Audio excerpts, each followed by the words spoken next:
Hello and good day everyone, how's it going? I'm Sean Davids and welcome back to the show. In today's episode, I want to talk about NBA legends that I feel could put up the same numbers as James Harden or even surpass his numbers offensively. But before we start with today's episode, I want to give a quick shout out to my Patreons. Thanks a lot you guys for supporting the show, it's really appreciated. And I would say let's get right into today's episode.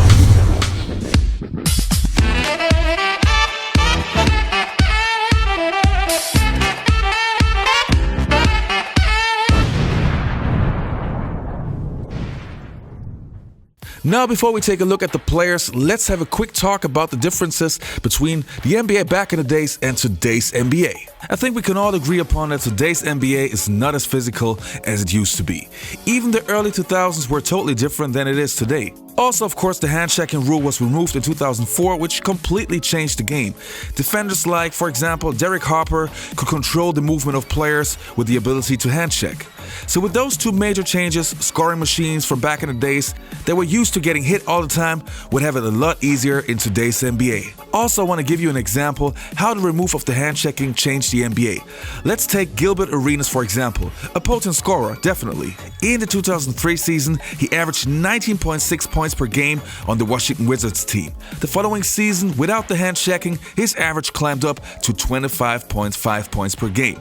Obviously, Gilbert Arenas also improved his skills, but you had many players that had that huge raise in points per game. Now, having talked about that, let's take a look at the players. The first player that I want to talk about is Shaquille O'Neal. He was unstoppable back in the days, at a time where you had many bigs like Hakeem Olajuwon, David Robinson, Dikembe Mutombo, Patrick Ewing, Alonzo Mourning, and so on, so basically many legends defending him.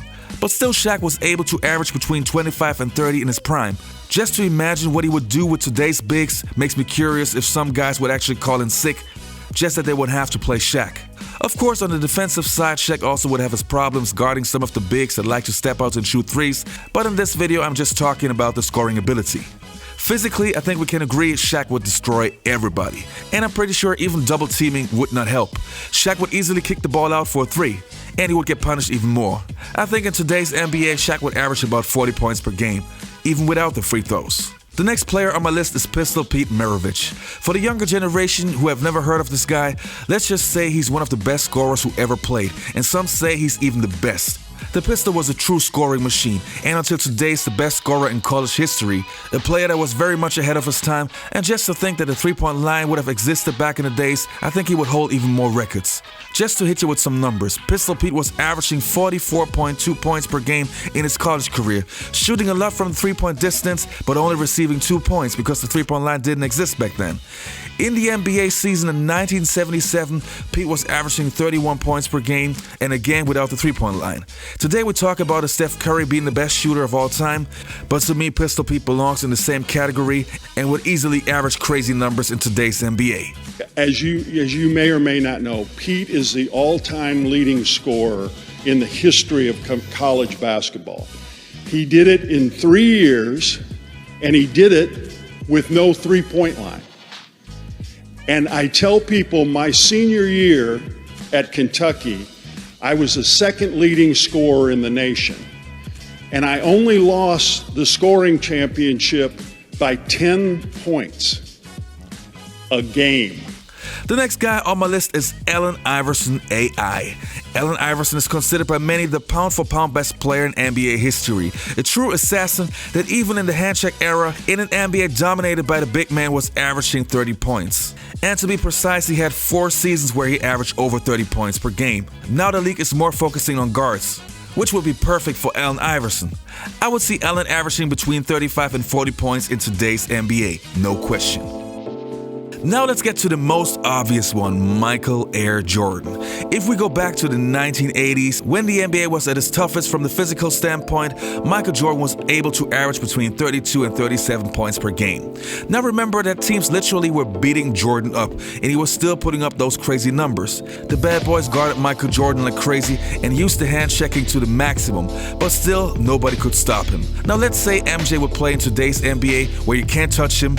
I really believe that he could average more than 40 points per game. And not just because he would take more shots, but I believe his shooting percentage would be a lot higher. MJ was a good shooter and always shot around 50%. Now having it a lot easier, I think he would shoot almost 60% from the field. Oh, I mean, we were just all scared of Jordan. So I mean, that you know, when you show me against him, yeah, I get a little hot. But I would say Magic because he could throw it right over the top of your head. But we couldn't stop Jordan. I mean, you know, I'm looking at the highlights of Jordan, and you know, every single time we double teamed Jordan down court, but he still averaged his regular season average against the Pistons was 37.5. Good grief. And then some nights he would get hot, Q.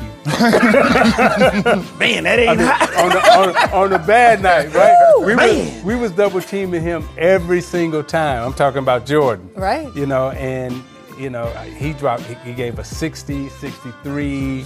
I mean, he was just unbelievable. So I couldn't say that he was my toughest to guard because we was all guarding him. Right. And when we wasn't guarding him, he may have gotten 100. You know, literally. I mean, he was that good. Obviously, what counts for Michael Jordan also goes for Kobe Bryant.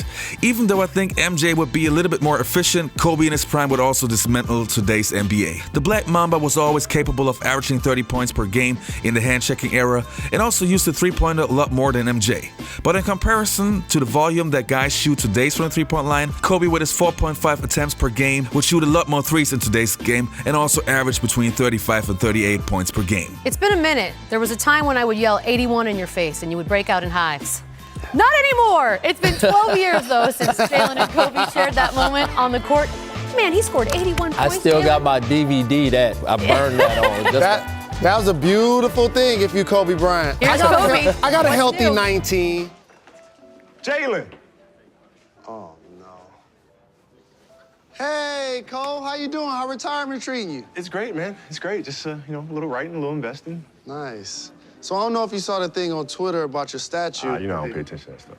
Yeah, I figured that. Me either. A drink, Mr. Bryant? Yeah, I'll have a vodka martini. How many olives would you like? 81.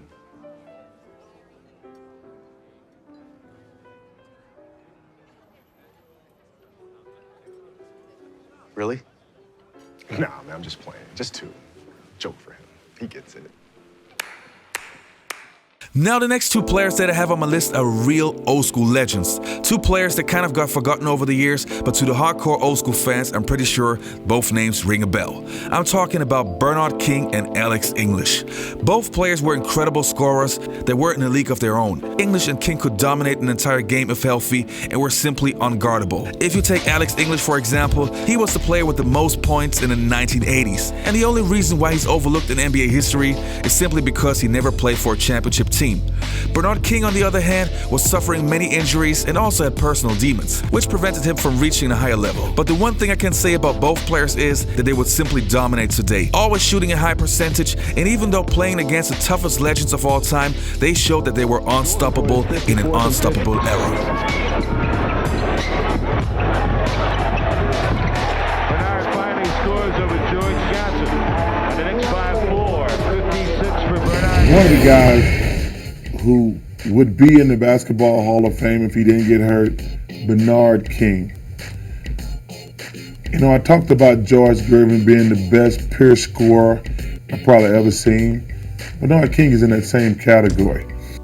You know, in the Basketball Time Machine podcast, I talked to many former NBA players and also to NBA legends from the 80s. And many guys that played against Bernard King told me that this guy was not only unstoppable, but he had one of the quickest releases ever. Now the last player on my list is Tracy McGrady. Now T-Mac was not really a scorer when he entered the NBA. He was more of a Scottie Pippen type of player, a guy that was very versatile and just simply put, a well-rounded basketball player. But after a few years in the NBA, we saw that Tracy McGrady was an unstoppable weapon on the offensive side, averaging 32 points per game in the 2003 season and therefore being one of the best scorers of his generation. We all know that Tracy McGrady's prime was very short because of his many injuries, but with the skill set that he had, Tracy McGrady definitely would average 35 to 38 points per game in today's NBA. What we see from Kevin Durant, I think Tracy could also do the same, just being a little bit more athletic and a better ball handler. So I would be surprised if T-Mac would destroy everybody in today's NBA. Yeah, what would you be like in today's game? Oh, come on, man. Really? Like, That's not you got to fair. think. I look at some of these guys like James and, these high-scoring guys that are shooting a lot more threes than myself and Right. Kobe shot back in the days, averaging probably 10 threes a game. I'll average easily 35, 40 points a game. Right? All right, you guys, that's it for today's episode. I hope you enjoyed this episode, and I guess I'll see you next time. Peace. I'm out. Hey fellas, one last thing. If you like to listen to podcasts, the Basketball Time Machine is also available as a podcast. You will find it on Spotify. Just check it out. Type in Basketball Time Machine. One word, download podcast with me and former NBA legends talking about the good old days. I hope you enjoyed, and I'll see you next time.